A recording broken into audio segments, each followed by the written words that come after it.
جیسے ہی اذان شروع ہوتی ہے تو کچھ لوگ جل جلالہ یا جل شانہ جیسے الفاظ کہتے ہیں۔ تو جب اذان شروع ہو تو اس وقت جل شانہ کیوں کہا جاتا ہے، اور جل شانہ کہنا ضروری ہے یا نہیں ضروری ہے، اور جل شانہ کا مطلب کیا ہے؟ دیکھیں، اذان ایک بندے کو، کسی مرد کو مسجد میں بلانے کا، نماز کا ایک اعلان ہوا کرتی ہے کہ بھائی اذان ہو گئی اور اب آپ مسجد کی طرف آ جائیں، عورتیں نماز کی طرف آ جائیں۔ اور اذان کا جواب دینا ہر مسلمان پر لازم ہے۔ کچھ ایسی جگہیں ہیں جہاں جواب نہیں دیا جائے گا، مثلا کوئی انسان قضاء حاجت، لیٹرین، ٹوائلٹ، باتھ روم میں ہے، غسل کر رہا ہے تو نہیں دیا جائے گا، ورنہ انسان کو اذان کا جواب دینا ضروری ہے۔ اذان کا جواب دینے کے دو مطلب ہوا کرتے ہیں، اذان کا جواب دینے کے دو طریقے ہیں، اور دونوں طرح سے اذان کا جواب دینا چاہیے۔ پہلا طریقہ تو یہ ہے کہ اذان کا جو اذان کے الفاظ ہیں، جو اذان میں کلمات کہے جا رہے ہیں، یعنی اللہ اکبر، اشہد ان لا الہ الا اللہ، تو جو سامعین ہیں، جو سننے والے ہیں اذان کے، وہ اس مؤذن کے ساتھ ان الفاظ کو دہرائیں۔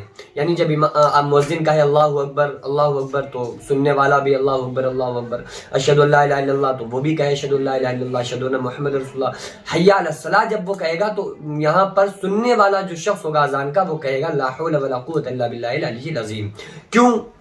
کیونکہ نماز کے لیے بلایا جا رہا ہے کہ نماز کی طرف آؤ۔ اب شیطان غالب ہو رہا ہے اور دل میں وسوسے پیدا کر رہا ہے، آپ کو تمام دنیاوی کاموں کی یاد دلا رہا ہے، تو اس وقت شیطان کو دور کرنے کے لیے لا حول ولا قوۃ الا باللہ العلی العظیم پڑھنے کا حکم ہے۔ اب ایک طریقہ اور ایک معنی تو یہ ہو گیا اذان کا جواب دینے کا۔ دوسرا جو طریقہ ہے وہ یہ ہے کہ مسجد کی طرف آنا۔ اصل جو اذان کا جواب دینا ہے وہ یہ ہے کہ مسجد کی طرف آنا۔ یہ بالکل ایسے ہی ہے جیسے باپ نے بیٹے کو بلایا کہ بیٹا یہاں آؤ، تو وہ یہ تو کہہ دے، اب کوئی باپ اپنے بچے کو آواز دے تو وہ آواز پر لبیک تو کہہ دے کہ جی ابا جی، لیکن وہ حاضر نہ ہو۔ تو یہ ایسے ہی ہے کہ ہم لوگ اذان کا جواب تو دے دیتے ہیں لیکن مسجد میں حاضر ہی نہیں ہوتے۔ تو اصل تو اس کے جواب باپ کی پکار پر اصل جواب دینا تو یہی ہے نا کہ وہ بیٹا باپ کے پاس حاضر ہو جائے۔ تو جو مؤذن پکار رہا ہے اور مسجد میں بلانے کا اعلان کر رہا ہے تو اس سننے والے کو چاہیے کہ پہلے زبان سے الفاظ کو دہرائے، اذان کی کلمات کو کہے، اور دوسرا مطلب یہ ہے کہ وہ مسجد میں پہنچے، عورتیں اپنے گھروں میں مسجد کی نماز ادا کریں۔ یہ تو مسئلہ ہو گیا اذان کے جواب دینے کا، اذان دہرانے کا۔ جیسے ہی اذان شروع ہوتی ہے تو جل شانہ کہا جاتا ہے۔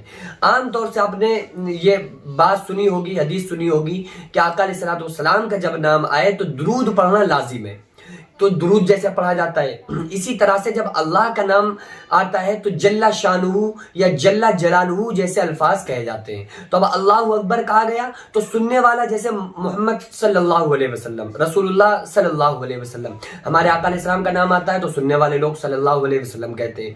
اسی طرح سے جب اللہ اکبر کی صدا آئی تو اس کے ساتھ یہ جل جلالہ اور جل شانہ جیسے الفاظ کہے جاتے ہیں، کیونکہ یہ اس کی صفت ہے۔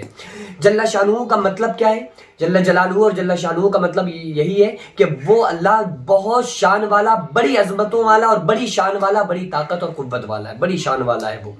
تو اس لیے اللہ رب العالمین کا جب نام سنتا ہے کوئی بندہ تو جل شانہ جیسے الفاظ کہتا ہے۔ لیکن کچھ لوگوں کو عادت ہوتی ہے اذان ہوئی بس انہوں نے جل شانہ کہہ کے اپنی باتوں میں پھر لگ جاتے ہیں، تو ایسا نہیں ہے۔ اذان کا جواب پہلے زبانی طور پر دے، پھر عمل کے طور پر دے، عملی طور پر جواب دے اور مسجد میں حاضر ہو جائے۔